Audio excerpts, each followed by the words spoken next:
about to start. So those of you back there, please come in quietly. Now we want to welcome you to the continuation. I want to welcome you to the continuation of the TRC thematic and institutional hearings. And today we're conducting a hearing here at the office of the TRC. And want to invite all of you who are here. And to officially begin, I ask that we kindly stand to observe a few moments of silent prayer.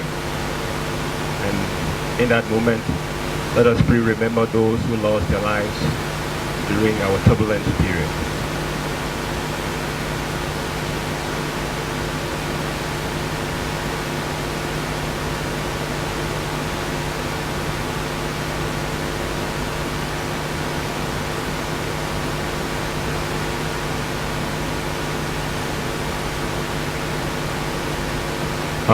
I'll ask you to kindly remain standing as we administer the oath.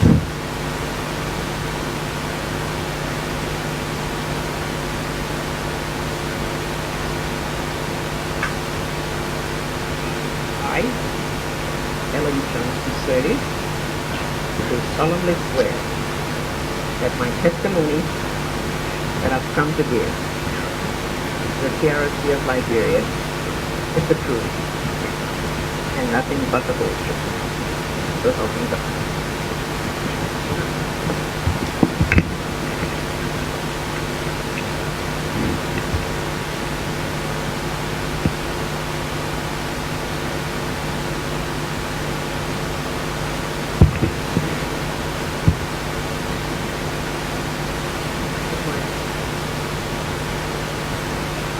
We want to formally welcome you to this session of the TRC's thematic public hearings. In the same vein, we want to thank you very much for honoring the invitation of the Commission to come and share your experience and perspectives with the Commission and the people of Liberia. We realize you have a very tight and hectic schedule, but notwithstanding, you managed to find time to come to the Commission under these conditions for the purpose of making your contribution to the process of soul-searching of our nation and finding the basis for national reconciliation and peace. For us at the Commission, we feel it is a patriotic undertaking of all Liberians to support this process, which is meant to lay the foundation for future progress of our nation, and at the same time find a way out of our situation so that reconciliation can be an enduring process for our country. We thank you for the support you've given to the process, which is further manifested by your presence. At the Commission, we felt that our investigation will be incomplete if we do not speak, if we do not hear, we don't give the opportunity to persons, Liberians who have been around during the period of 79 to 2003, who have peculiar knowledge about what transpired during that period, who have made contributions or who participated one way or another as activists or otherwise.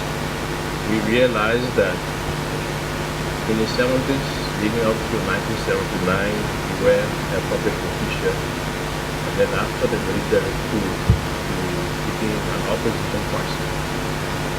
Several times going to jail, being tried for treason.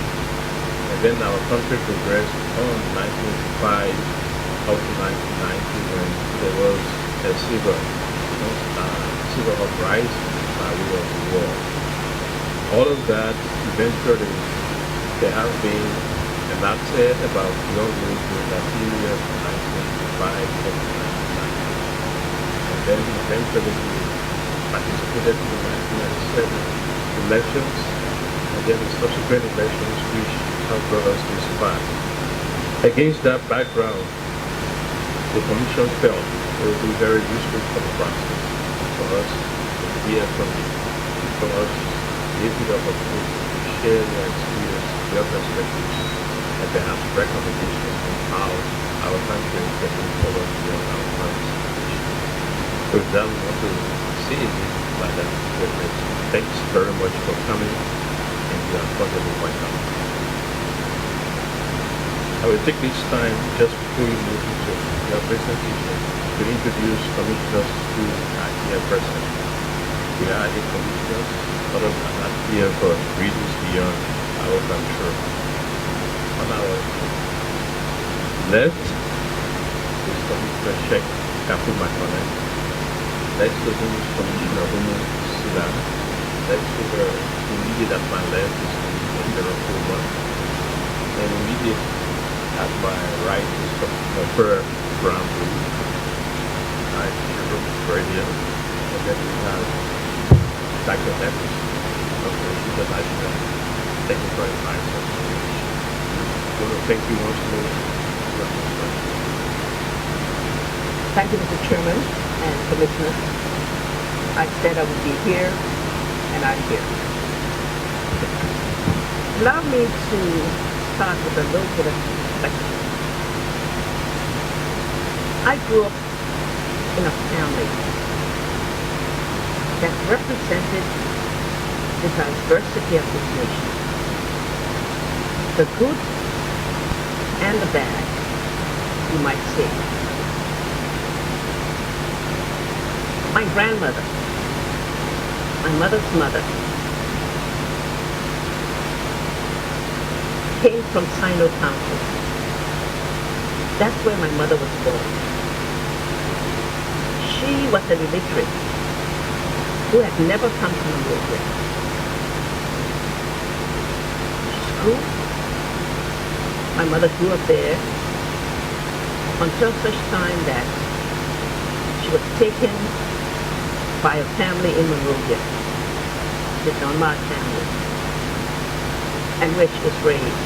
And the reason she was taken is that my grandmother was married in a traditional way to a German merchant. And so she was very fair and looked very much like a white person. And so that attracted her to many families in Monrovia. She was finally taken by the Dunbar family. And my grandmother allowed her to come to Monrovia so she would be able to get an education. My father was a Gola. His father was Chief Jamali, a very renowned Gola chief.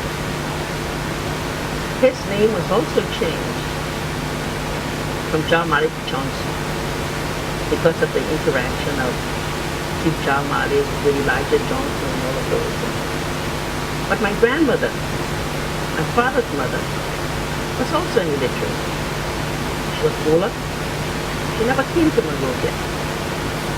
And so my father also was brought to Monrovia to live in a family, the Makere family, where he lived and became an apprentice at law. So in our family, like I said, reflecting the diversity, I had two grandmothers that until they died, they could not read or write. They knew poverty, they knew degradation. But I also had mother and father that grew up in an elitist atmosphere and went to an education, so you might say that they passed. And so they knew the good life that came from what was then called the Congo people. But I'm glad that we never forgot our roots. We spent a lot of time in the village. We go to our village with our traditional village that we go to even today, with our illiterate Gola grandmother. And our illiterate Kru grandmother spent a lot of time with us in the mountain. And as a result, I think today we all have a different perspective on who we are and what life we are on. I then, you might say my activism started In 1955, which was the year I graduated from the College of West Africa, and that was the year when there was the attempted coup with the President Tubman was there. The Tubman and the executive mansion was there, the old mansion on National Street, and you know the PWA is just a little bit up the hill from there. And during the attempted coup, the soldiers were all in the street. And many of us then came out and had to go into the bushes to watch what was going on. And that was when, I forget who it was, they attempted a coup against Tubman, but it ended up with David Coleman being the one that was eventually charged. And I remember until this day a photograph in a local newspaper that read, from this to this. The from this was David Coleman in a suit with a top hat.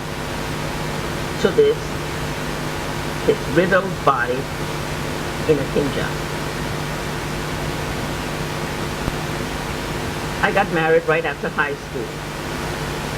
And so activism for me came to an end, except these things that were implanted upon my mind. And it wasn't until four children later, when I went back to school, to college, and did not come back into, you may call it professional political life, until I returned home after college and went to work for what was then the Department of the Treasury. This was in 1964. I was merely a junior professional. I worked on a Jimmy Weeks. And in 69 was the first time you may say that I spoke out against what was going on in society. This was a development conference at the University of Liberia that was programmed by what was then the Harvard University team that was working with our Ministry of Planning and Economic Affairs. And I represented the Department of Treasury at that conference. And I made certain statements about the policies of government and why changes was necessary in the society. It was felt that I would get in trouble as a result of what I said. And Dr. Papanek, the head of the Harvard team, then quickly arranged for me to leave the country and to go to Harvard for graduate study. One might say that a little touch of activism came at Harvard because at that time there was a protest against the Vietnam War. And I happened to have joined some of the protests, though I was not an American, and had no problem with the Vietnamese or the Americans, but joined it anyway because it was an exciting thing to do. After my completion, I returned home in 1971. President Tubman had died, and President Toba had taken over as the Minister of Finance, to which I was returning, then called the Minister of Finance, with Stephen Toba as the minister. I worked, and then in 1972, I gave the famous PWA speech when I spoke at the commencement address of my alma mater. And that speech pointed out what I said were some serious distortions in our society and in our policies. That the great divide that we have faced in our country still existed, that resources were not used to unify the people. In any case, many will remember, and that speech is available today, that in 72, we are predicted a coup d'etat, which finally came in 1980. That speech got me into problems with the Toba government, and ultimately I had to leave In 1973, I left the government and went, you might say, to exile, but with a job with the World Bank. And I stayed at the bank until 1977. During that period, I was not involved in any activism. I was positioned in my professional life. In 1977, Steve Tober had died, and Jim Phillips had taken over as the Minister of Finance. He was able to persuade the bank to enable me to come back home. Of course, we had, during that period, was the preparation of the OAU conference, and of course in 1979 was the infamous race riots. After the riots, I was one of those who served on the Brownell Commission that made certain recommendations to government, and I have a copy of the Brownell Commission's report, which I can make available to you. You'll see my signature on it, in which we made certain recommendations to the government about trying to change the political situation. As you may know, those recommendations were not respected. But ultimately, Minister Phillips was in a way held responsible, and President Tober asked me to assume in August of 1979 the position of Minister of Finance, which I held until the April 1980 coup d'etat. I was removed from the position, but I was one of the 4 ministers that was saved by the PRC. Myself, Kit Bryan, who was then the Minister of Health and Social Welfare, Gilbert Tucker, who was then the Minister of Public Works, and Johnso, who was then the Minister of Rural Development. And I can't see why we were saved, except the perception of those, of the coup makers who may have thought we were not the aggressors. In any case, I was one of those who felt that the change that had come, that we in a way had brought it on ourselves because of our failure to have made those changes in society over all the many years. And so I took a position in the Dole government. I was asked to serve as the president of the Liberian Development Bank. There were many of the old order who thought that because I took a position in the Dole government, and because in a way we endorsed the Dole government, that we were part of the coup makers, and that we knew of the coup. That was far from the truth. Did not know it, did not know any of them. But again, like I say, many of us felt that it was time to be positive. And I then, at the end of 1970, after the coup, 1980, sorry, at the end of 1980, after the coup, it was clear, even though I took a position, we're working, that many of us were staying as part of the old order. And so we were always confronted with, these old people, the old people who stay in this government, they were not something. And so at the end of 1980, because I was on secondment from the World Bank, I asked the bank to ask the government to release me back to the service of the bank, which they did. And I went back to Washington. And the following year, of course, I went to work with Citibank in Nairobi. I stayed there until the call for general elections in '85, and I was, asked by many of my colleagues to come and join in forming a party, which was then the Liberia Action Party. And so I came and we did form the party. As many will know, the party was not allowed to be registered. I then left I left the country in July of 85, and I was invited to go and speak at the Union of Liberian Association, ULA, in the United States. And the person who happened to have been president of the union at that time was Tom Louise. And so I went and spoke in Philadelphia, where the meeting was held. And again, it was a pretty tough speech in which, having come to Liberia back and forth in the dual government and having seen what I consider to be a deterioration in what was happening in the country, with so many of the PRC members having been killed, with what happened with the university students, etc. I took a pretty tough position in that statement also. And when I returned, I was put on a house arrest.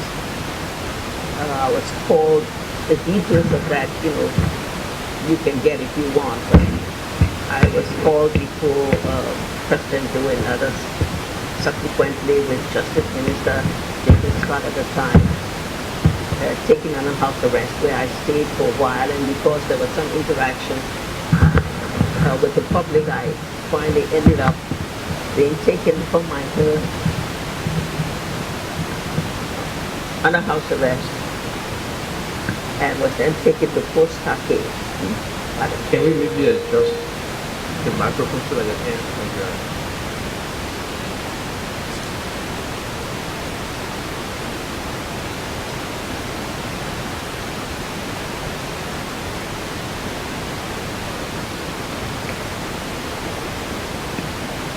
I then was looking for Fort Stockade, and I happened to have been there with quite a few university students. And we stayed in there for about a couple of months. I was charged with sedition and taken before a military tribunal, where after this proceedings I was declared guilty and sentenced to 10 years as hard labor. But at this time, of course, there was a lot of attention to those political proceedings. And so I served, I did not serve the full term, served for the 2 months then. And while I was in prison, our party was indeed registered. And I came out. There were attempts for me to renounce and to leave, and I protested. I would not do that. And so I did go and campaign for then that presidential candidate was Jackson Dole, with Emmanuel Kumar as the vice presidential candidate. And we went and campaigned very heavily. We did not won the election, but the official results did not accept that. And then there was the triumphal coup that followed the election in December of 85. And again, there were few people that were in touch, with the triumphal coup. I think it was trying to get some transportation from people like Jim Holder and Robert Phillips, who was then in country, all of them, and Harry Greenfield. I don't think they were ever able to give help. I was aware that they were trying to get transportation help from these people. And we at that time were actively engaged in trying to point out the excesses of the Dole government fighting for political change.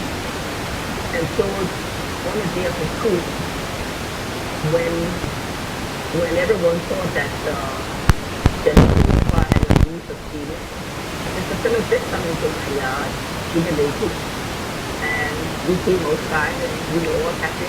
Change had come. Of course, as we all know, the coup failed, and so I got arrested again. I had people that came out when we were charged with participating in the coup and was then taken to the Sheffield military base.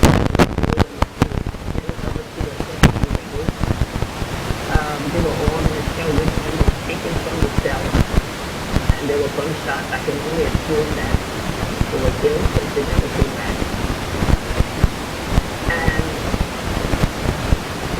there's a whole episode on how I was taken there, which will come out in detail, but as things will happen, I eventually was taken from there and taken to Templeton, where so many of the political oppositioners were in there. We stayed in the central prison for 7 months. We were all then released in '86, and I went into exile and went to the United States. Many people know that during the period when I came out of prison until I was able to escape, I went through a lot of surveillance. I slept in different homes at different nights. People were chasing so many of us.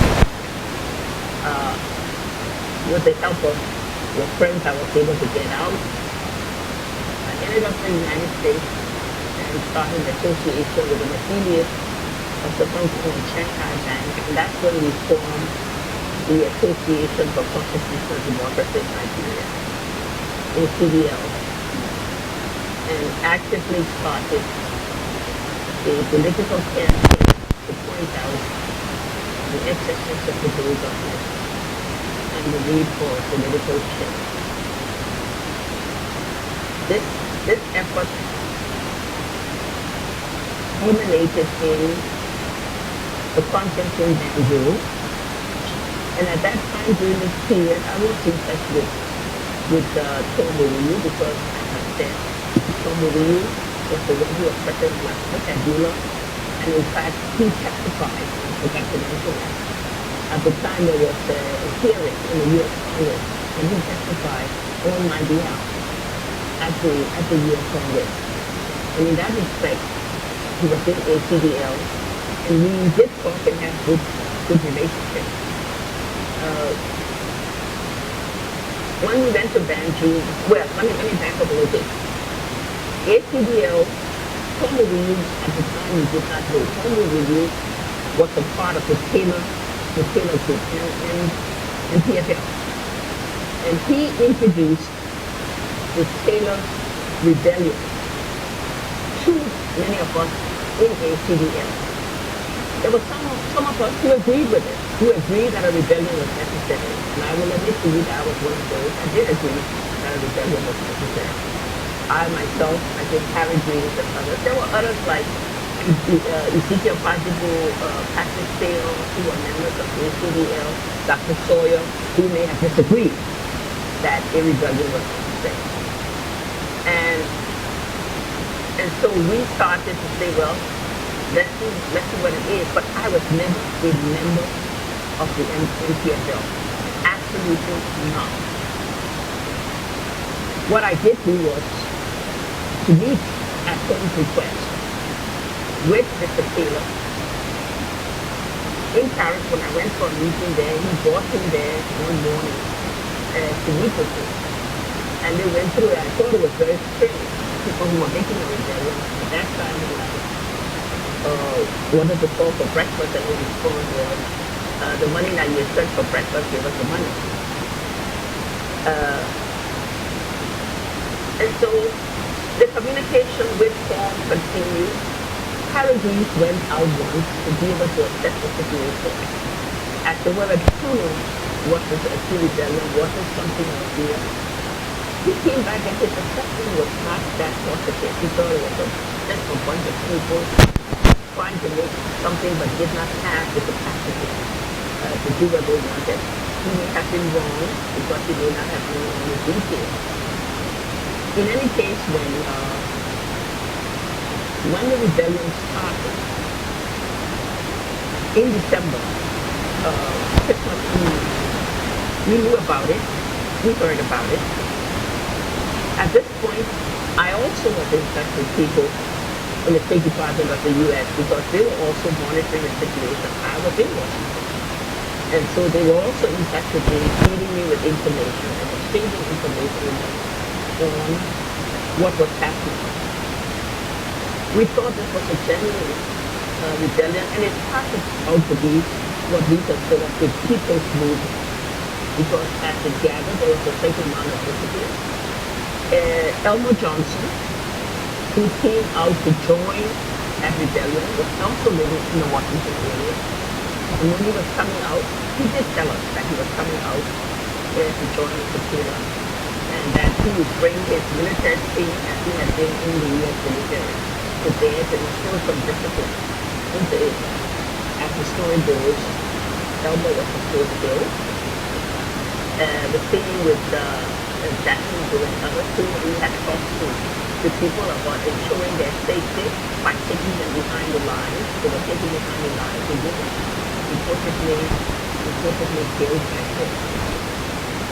And so when I went to Abidjan to participate in the May 1990, let me back up. We then, because there's this thing about the money, we ACDL for a lot of us at ACDL, and I think with the Greens even with letters, and told people soliciting funds. $10,000 was raised and was sent. At that time, sent to the Tequila with the hope that they were then having this problem in Lima between the Maguilos and the Manos and the Greens, set as a means of saying what they could do to bring them all together. The whole thing started to be questioned.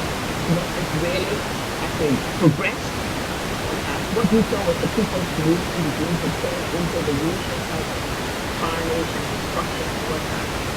What indeed is was meant to be, what we heard it to be, or what our expectations were based upon the possible things that became over the years. And so in May 1990, I went to Abidjan to participate in the annual meeting of the African Union. I decided I wanted to see what this particular meeting was all about. Some British journalists who were also there wanted to come with me. And so we sent a message that we wanted to do a cross because at the time we had Tequila was right across the river, I think it was Buto across the boundary. And so we did go to the boundary side, the Nigerian side, and stayed there.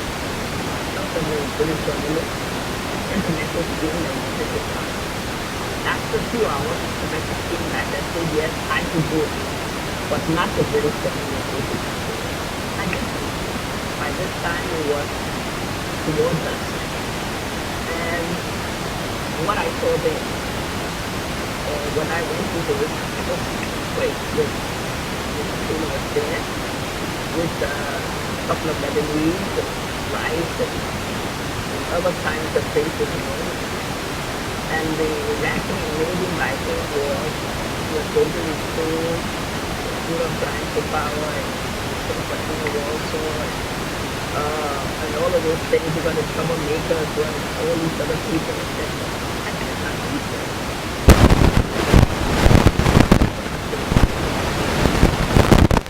A lot of red-eyed young people who were and after that, for me, it was a downhill to do after that meeting. And finally, After I finished the work, I can see that I'm not getting the sound. You want a microphone down a little bit? I'm sorry.